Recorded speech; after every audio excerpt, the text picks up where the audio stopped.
Good evening. This right here is Mr. John Durham. He is, of course, the special counsel who was assigned to investigate the alleged spying that was done against President Trump's campaign back in the year 2016. And after remaining relatively quiet for the better part of the last 2 years, well, John Durham's investigation appears to be ramping up big time, with two major developments having taken place over the span of the last week. Let's go through them together. However, before we actually jump into what the most recent filing says, I'd like to quickly introduce the three main actors so we'll be all on the same page. So the first is, of course, Mr. John Durham, who is the special counsel. Then you have Mr. Michael Sussman, who is a former Clinton campaign lawyer. He used to work for a firm called Perkins Coie, where he represented Hillary Clinton as well as the DNC during the 2016 election cycle. And he is currently facing trial for allegedly lying to the FBI. And then lastly, you have Mr. Rodney Joffe, who is a tech entrepreneur. He holds multiple tech-related patents, and he was a senior vice president at Newstar Inc., which is a Virginia-based tech company which provides various internet-related services to both commercial as well as to government clients around the world. Okay, now that the introductions are out of the way, the first major development in the John Durham investigation came as a result of this court filing right here, which was submitted by John Durham's legal team. And within the pages of this court filing, it includes a text message exchange between Michael Sussman, who is again the former Clinton campaign lawyer, and Mr. Jim Baker, who served as general counsel for the FBI. And these text messages, they provide potentially conclusive evidence that Michael Sussman did in fact lie to the FBI. And then furthermore, it looks like he lied to them in writing. Here's specifically what this text message exchange said. Quote, "Jim, it's Michael Sussman. I have something time-sensitive and sensitive I need to discuss. Do you have availability for a short meeting tomorrow? I'm coming on my own, not on behalf of a client or company. Want to help the Bureau. Thanks." And then James Baker responded, "Okay, I will find a time. What might work for you?" To which Sussman replied, "Any time but lunchtime. You name it." And so you might be asking yourself, why is this text thread so important? And the answer is frankly rather simple. These text messages, they show that Michael Sussman claimed that he was coming on his own, not on behalf of any client or company, even though, according to the prosecution, he was actually being directed to deliver this information by Rodney Joffe, the tech executive, and he was actually billing the Clinton campaign for his work. This lawyer was billing the Clinton campaign for this work. And the second reason that these text messages are so important is because previously, meaning several months ago, Mr. Sussman's lawyer, he denied that Mr. Sussman had made these claims to the FBI. Here was in fact the official statement from Mr. Sussman's lawyer prior to this text message revelation. Quote, "The special counsel, meaning John Durham, has brought a false statement charge on the basis of a purported oral statement made over 5 years ago for which there is only a single witness, Mr. Baker, for which there is no recording, and for which there are no contemporaneous notes by anyone who was actually in the meeting." And so you see, the lawyers who were representing Michael Sussman, they were making the defense that, for one, John Durham was lying, secondly, that there were no written communications, and that thirdly, everything was exchanged orally with no other witnesses. However, as these text messages clearly provide a different picture, as within them, Mr. Michael Sussman is rather unambiguously stating that he wanted a meeting with the FBI and that he was representing only himself and not any client or company. And the reason that this small fact is so important, well, actually, here's how John Durham himself explains the importance of these text messages. Quote, "Sussman's allegedly false statement to Baker was, in fact, plainly material because it misled the FBI general counsel about, among other things, the critical fact that the defendant was disseminating highly explosive allegations about a then presidential candidate on behalf of two specific clients, one of which was the opposing presidential campaign." And so that was the first development worth mentioning. However, the second development is the real bombshell, because according to another set of court filings submitted by John Durham's team just 3 days ago, it turns out that the data which was submitted by Michael Sussman was actually user-created. And so to start with, let me really set the stage for you. Several months after the meeting with the FBI, Mr. Michael Sussman began to pursue another meeting, this time with the CIA. And we know this because John Durham's latest filing, it includes a plethora of declassified CIA notes. And the first relevant note, it comes from January 31st of 2017, and that was when Mr. Michael Sussman first reached out to an employee within the CIA and discussed the possibility of setting up a meeting.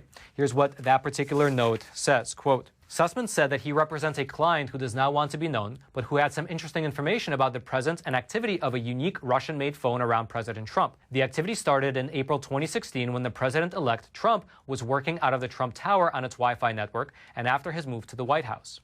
Now, this contact obviously proved rather successful because about a week later, on February the 9th, Michael Sussman did actually have a meeting with the CIA. And in that meeting, he provided the CIA with both documents as well as thumb drives that he claimed contained data on them related to potential Russian activities linked with Donald Trump. Here's specifically what a declassified memo said regarding this meeting with the CIA. Quote, Mr. Sussman gave a general description of the data he was providing on a thumb drive, noting that it was related to domain name system DNS information. His contacts had gathered information indicating that a Russian-made Yoda phone had been seen by them connecting to Wi-Fi from the Trump Tower in New York, as well as from a location in Michigan at the same time that then candidate Trump was believed to be at these locations.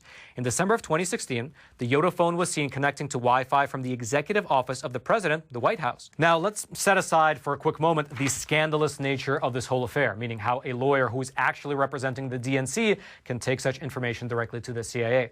And so disregarding that, the CIA actually reviewed this Trump Alpha Bank data in early 2017. And their findings are extremely significant because after analyzing the documents for themselves, meaning all the documents and the thumb drives that they were handed, well, they concluded that the data was not technically plausible and actually user-generated. Here's specifically what the declassified documents within these court filings say. Quote, Agency 2, meaning the CIA, concluded in early 2017 that the Russian Bank 1 data and Russian phone provider 1 data was not technically plausible, did not withstand technical scrutiny, contained gaps, conflicted with itself, and was user-created and not machine or tool-generated. And so this revelation, well, it obviously leads to many questions, such as who was the user that created this data? Was it Rodney Joffe, the tech executive? And who else might have been involved in its general creation? And in regards to the last question, well, consider for a moment what a previous court filing submitted by John Durham said in this regard. Quote, in addition to their representation of the defendant, a separate lawyer at the firm is currently representing the 2016 Hillary for America presidential campaign, the Clinton campaign, as well as multiple former employees of that campaign in matters before the special counsel. Meaning that there are multiple lawyers being looked into. And then furthermore, within John Durham's latest filing, he stated that he provided immunity to a certain researcher in order to uncover some otherwise unavailable facts relating to the Alpha Bank project. Here's specifically what John Durham wrote, quote, the government therefore pursued Researcher 2's immunity, and for your reference, Researcher 2 has now been identified as Mr. David Dagan, in order to uncover otherwise unavailable facts underlying the opposition research project that Tech Executive 1, which is Rodney Joffe, and others carried out in advance of the defendant's meeting with the FBI. And so the fact that Mr. David Dagan has been granted immunity is definitely worth noting, given the fact that John Durham also stated that in these documents that Rodney Joffe, the tech executive who started this whole Alpha Bank data in the first place, well, he remains a subject of the investigation.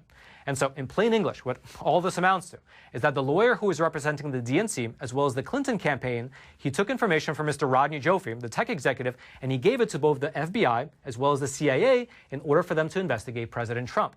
However, this information was then later found to be technically implausible as well as user-generated. And so now Mr. John Durham is not only pursuing the lawyer who is acting as the middleman, but also he is actively pursuing the person or the people who were responsible for creating this phony data in the first place. And while the lawyers for Mr. Michael Sussman argued that it's impossible to prosecute Mr. Rodney Joffe because of a 5-year statute of limitations, well, Mr. John Durham disagrees, saying this, quote, defense counsel is not and could not be aware of all the evidence that the government has collected and continues to collect or the possible violations of law it is investigating. Meaning that the scope of this investigation appears to be getting bigger by the day. If you'd like to read more about this case, including all the documents that we discussed today, I'll throw all that into the description box below this video for you to check out. And also, I wanted to make mention that Mr. Sussman's trial is going to be starting on May 16th in federal court over in Washington, D.C. And I've been thinking about going there in person to sit in the courtroom in the audience and report on it live from Washington, D.C. as the whole thing plays itself out. Now, I'm a little bit on the fence since it would require a lot of traveling and a lot of work. However, I'm interested if you would be interested in such a thing. Please let me know in the comments section below whether I should go to Washington, D.C. and cover this John Durham case in person. And while you're making your way down there to leave a comment, take a small detour to smash that like button for the YouTube algorithm. And now let's... What's this? It's me. Of course it's secure. Because since you've completed this episode of Facts Matter, I would highly recommend that you head on over to Epic TV and check out an awesome episode of American Thought Leaders where Jan sat down and spoke with Dr. Aaron Kheriaty on the rise of the biomedical security state here in America. Here's a trailer for that episode. This welding of public health with digital technologies of surveillance and control and the police powers of the state allow for intrusions on our privacy, on our bodily autonomy that are unprecedented in history. Today, sit down with psychiatrist and and medical ethicist Dr. Aaron Cariotti, Chief of Medical Ethics at the Unity Project and Fellow at the Ethics and Public Policy Center. He previously was a professor at UC Irvine and Director of UCI Health's Medical Ethics Program before he was fired for refusing vaccination. This biomedical security state apparatus that has been put in place will remain in place and will be redeployed for other purposes. We discuss egregious violations of medical ethics he's seen over the course of this pandemic and the deadly consequences of these policies. Among working-age Americans, there's been an unprecedented 40% rise in all-cause mortality, most of which is not due to COVID-19. And something is going on that is producing catastrophically bad outcomes. If you'd like to check out that full episode, as well as a plethora of other phenomenal content over on Epic TV, I'll throw a link to it. It'll be right there at the very top of the description box. Hope you click on it. Hope you check it out. I hope you subscribe. And I hope that you join us on this journey of exploring this beautiful, beautiful world through honest journalism that is based in truth and tradition.